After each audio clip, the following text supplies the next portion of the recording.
One of the most famous lawmen in American history, the story of Wyatt Earp has endured for over a century. He's inspired movies, songs, and countless touristy reenactments. But who was the man behind the myth? Was he really as great as the stories make him seem?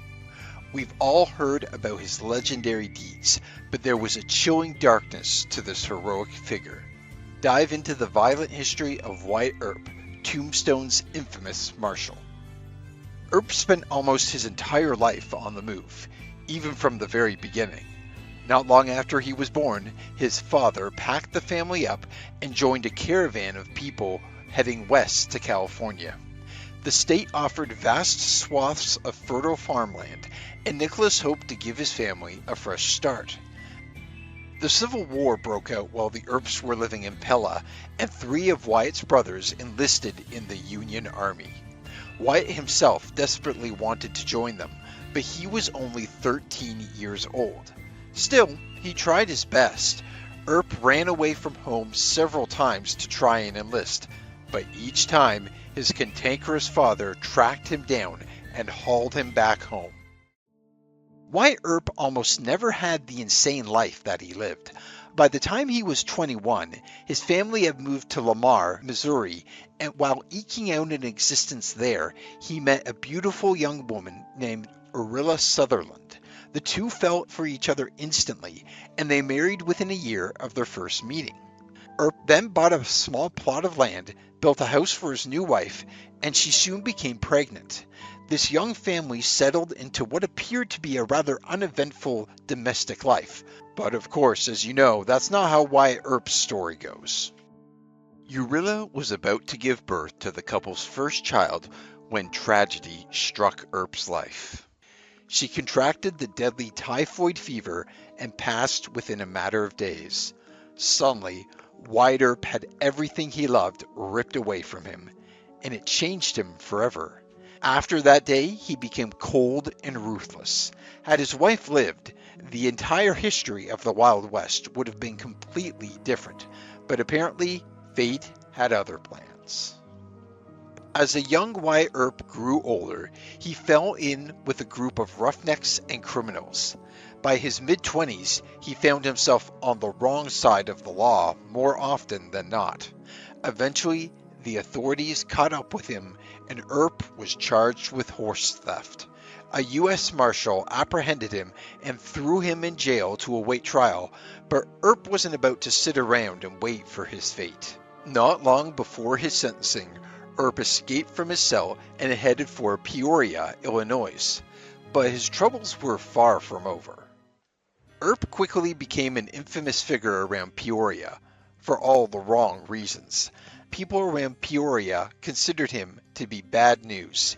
He earned the nickname the Peoria Bummer, and the regular, law-abiding citizens of the town came to hate his guts. He was seen as the figurehead of a certain class of sleazy loafer who made an embarrassment of their otherwise respectable village. Little did they know, this no-good bum would go on to be one of the most famous lawmen in the history of the Wild West. Clearly, Earp wasn't about to win any Man of the Year awards in Peoria, so when he heard his brother James was running his own House of Ill Repute in Wichita, he saddled up and headed for Kansas toot sweet. Wichita was an important railroad terminal at the time, and a key stop for rangers driving up their cattle from Texas. The lawmen in town needed all the help they could get, and this is where Earp got his first taste of authority. After helping an off-duty police officer find a group of wagon thieves, Earp joined the marshal's office soon after. Suddenly, he had a respectable job and a steady paycheck. But still, life as a lawman was anything but simple. Earp inherited his father's wild temper and ended up costing him his job in Wichita. So, Earp did what he did best. He left town and went to join his brother James, who had set up yet another dingy boarding house in Dodge City. So Earp met up with him there and started all over again. Later, in 1876, an outlaw by the name of Dirty Dave Rudabaugh stole from the Santa Fe Railroad Company and fled south towards Texas. This was an important event in Earp's life for two reasons. First, the Dodge City Marshal's Office made Earp a temporary deputy U.S. Marshal and sent him off to catch Dirty Dave. Second, while on the hunt for the outlaw, Earp came across a notorious gambler who had played cards with Dirty Dave. That gambler's name was Doc Holliday, and their conversation was the start of Earp's most important and lasting friendship. When Wyatt Earp arrived in Dodge City, it was the epitome of a Wild West frontier town. But things could change very quickly back then. Within just a few years, the town had really begun to settle down, and a shoot first, ask questions later marshal like Earp suddenly found himself extremely out of place. It was right around that time that he received a letter from his brother Virgil, who had recently set up shop in a new boomtown over in Arizona territory. That's all Earp needed to hear. In 1879, he packed up his things and set off for the most infamous chapter of his life in the brand new mining town of Tombstone. Soon after he arrived in Tombstone, his brother Virgil, who was still a U.S. Marshal, hired him to help track down a group of cowboys who had stolen 6 mules from the army. The gang that stole the mules was known as the Cochise County Cowboys. The head of the gang, a man named Frank Patterson, agreed to bring the mules back to town the following day, but in reality, he had something very different in mind. The next day, the cowboys showed up in town completely empty-handed, just so that they could laugh in the faces of Virgil and Wyatt Earp. They didn't know it at the time, but they just made a fatal mistake. Not long after the mule fiasco, a group of cowboys got up to no good once again. In the middle of the night, 5 of the gang, led by the infamous Curly Bill Brocious, stumbled out of a saloon and started firing their revolvers at the moon. The town marshal, Fred White, came out of the woodwork to try and disarm the men, and it was the last thing he ever did. White grabbed the barrel of Brocious's revolver, but it went off, striking him in the groin. That's when Wyatt Earp, who had heard the shooting and come running, arrived on the scene. Earp took a more direct approach when it came to apprehending Brocious. He simply smashed the man over the head with the butt of his pistol. Fred White succumbed to his wounds not long after.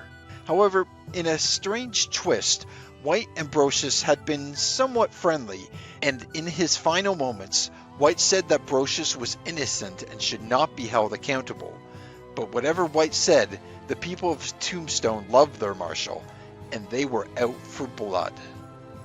Curly Bill Brocious was one of the worst Cochise County cowboys, but strangely enough, he had Wyatt Earp to thank for his life.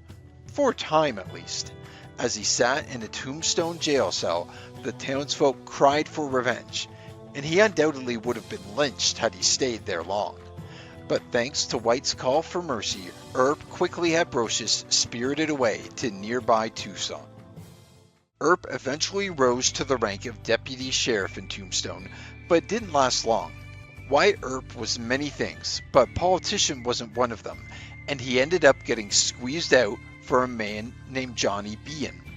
Earp and Bean had already crossed paths in Tombstone and held no fond feelings for each other, but once Bean took over as sheriff, their bad blood got a whole lot worse. Tensions in Tombstone were reaching a fever pitch. They came to a head one night in 1881. Around midnight, Doc Holliday and Ike Clanton got into a wild argument in one of Tombstone's many saloons. Holliday called Ike a dirty liar. Ike took opposition to that. That's when Virgil was finally fed up with the antics. He ambushed Clanton and bashed him over the head with his pistol, the trademarked Earp move.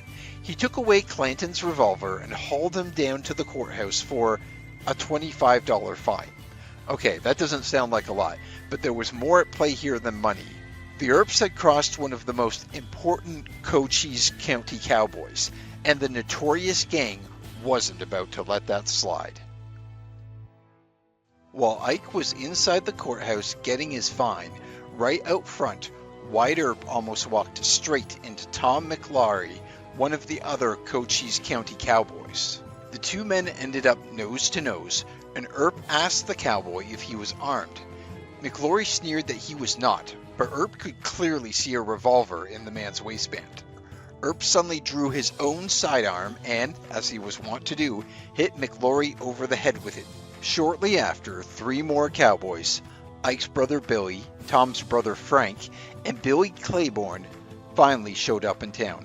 Having five angry cowboys wandering the streets, at least three of whom were armed and dangerous, made Virgil Earp nervous. He decided to take it upon himself to remove their arms by force. He called upon his brothers Wyatt and Morgan, as well as Doc Holliday, and headed across the streets of Tombstone, towards the fated OK Corral. As the Earps strutted across Tombstone, they came across a frantic Sheriff Johnny Behan. According to Wyatt, Behan claimed that he had already disarmed the cowboys, which was a lie. Still, the Earps decided that they would go and check for themselves. The Earps finally confronted the cowboys, and it wasn't long before the shooting started. Nobody really knows who shot first, but most witnesses generally agreed that the first two shots happened at almost the exact same time. Clearly, both sides were itching for a fight. When the shooting stopped, Doc Holliday had a horrible bruise from a bullet that grazed his holster. Virgil Earp had been hit in the calf, and Morgan Earp had a wound in each of his shoulders. Only Wyatt remained unhurt. But while the Earps were injured, the cowboys fared much, much worse. Tom McLaury, Frank McLaury, and Billy Clanton all lay dead in the dust.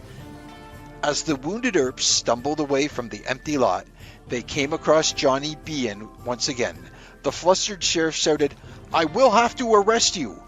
Wyatt Earp slowed for a moment, turned, looked him in the eye, and simply stated, "You have deceived me. You told me these men were disarmed. I went to disarm them." That's kind of a mic drop moment. Ike Clanton did everything in his power to have the Earps and Holliday thrown in jail. In his defense, they did kill three men. The judge in the matter took sworn statements from over 30 witnesses. One of them was Wyatt's mortal enemy, Sheriff Behan, who, the weasel that he was, claimed that the cowboys had been completely innocent. He said that they had all thrown up their arms and turned out their coats to show that they were unarmed, but that the vicious Earps had opened fire anyway. It was a complete lie, but luckily for the Earps, there were plenty of other witnesses poking their heads through windows to see what happened that day. The judge eventually ruled that there wasn't enough evidence to indict the Earps and Doc Holliday, but that doesn't mean there weren't consequences for their actions. Not only had they gained the reputation of cold-blooded killers, but the rest of the cowboys weren't going to take the deaths of their friends sitting down. The gang started plotting their revenge, and they would have it before long. A few months after the OK Corral, Virgil Earp was suddenly ambushed on the streets of Tombstone. A shotgun blast hit him in the arm and shoulder, seriously maiming him. When Morgan Earp was playing billiards in a saloon, a group of gunmen shot him through the windows from the dark street. One of the bullets struck him in the spine, and he passed 40 minutes later. That's when Wyatt Earp finally snapped. On the day his brother Morgan drew his last breath, Wyatt Earp left law and order behind. He lost all faith in civil justice and set about avenging his brother himself. He gathered together a posse of 8 men and swore that he would have his revenge on the Cochise County Cowboys. It was the start of the infamous Earp Vendetta ride, which would claim the lives of several more men before it was finished. The Earps chased the remaining cowboys out into the wilderness. Ironically, one of the men they chased was Curly Bill Brocious, the man whom Wyatt had saved from a lynching little over a year earlier. When the Earps finally caught up with them, yet another gunfight ensued. Curly Bill himself shot directly at Wyatt, but missed by a hair. Wyatt Earp, calm and cool as always, didn't even flinch. He returned fire, hitting Curly Bill in the chest from 50 feet away. After the gunfight that claimed the lives of Curly Bill and several other cowboys, the Earps were satisfied. But they had another problem on their hands. Remember, the Earp Vendetta ride was completely outside of the law, and you can't just go around shooting people for the purpose of vengeance. Johnny Behan had assembled his own crew, and he was hot on their trail.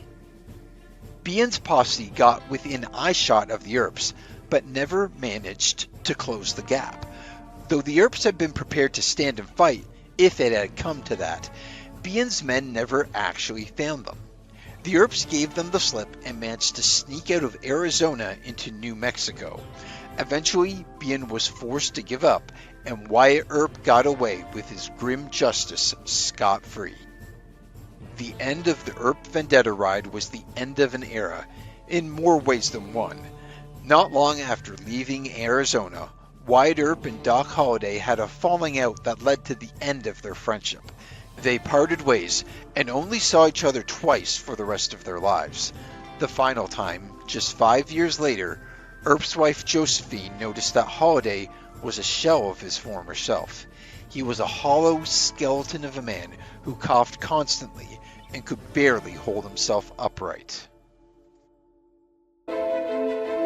For exclusive perks like early access to new videos, priority replies to your comments, and to have your say on future content, consider becoming a Factinate member. On top of that, your support helps keep the channel going. Click the link in the description for more details. Johnny Behan and Wyatt Earp had at least one thing in common. They shared the same taste in women. When Behan arrived in Tombstone, he brought his wife with him, a working girl named Sadie Mansfield. Most people, however, would know her by a different name, Josephine Earp. It turns out Sadie found Behan in bed with another woman soon after she arrived in Tombstone, so she kicked him out. Not long after, townsfolk began to see Sadie spending a lot of time with one Wyatt Earp, who everyone already knew was Behan's biggest rival. Hey, if Earp couldn't have Behan's job, at least he could have Behan's woman. Following his adventures in the Wild West, Earp ended up in San Francisco with Sadie, who now went by Josephine Earp. They stayed common law partners for over 4 decades until Earp's death. Wyatt Earp spent his final days in Los Angeles, working as an unpaid film consultant in Hollywood and trying to get a movie about his life made. After a wild existence of gunfights and barroom brawls, he passed quietly of cystitis at 80 years old. He had outlived every single one of his siblings and left no children. By that time, he was one of the final relics of the Wild West, and the days of outlaws and gunslingers felt like a distant memory. If you enjoyed this Factinate video, give it a thumbs up and subscribe for more incredible stories. Want to say and who we cover next? Join our membership program through the link in the description for exclusive perks. Your support means everything to us. Thanks for watching, and we'll see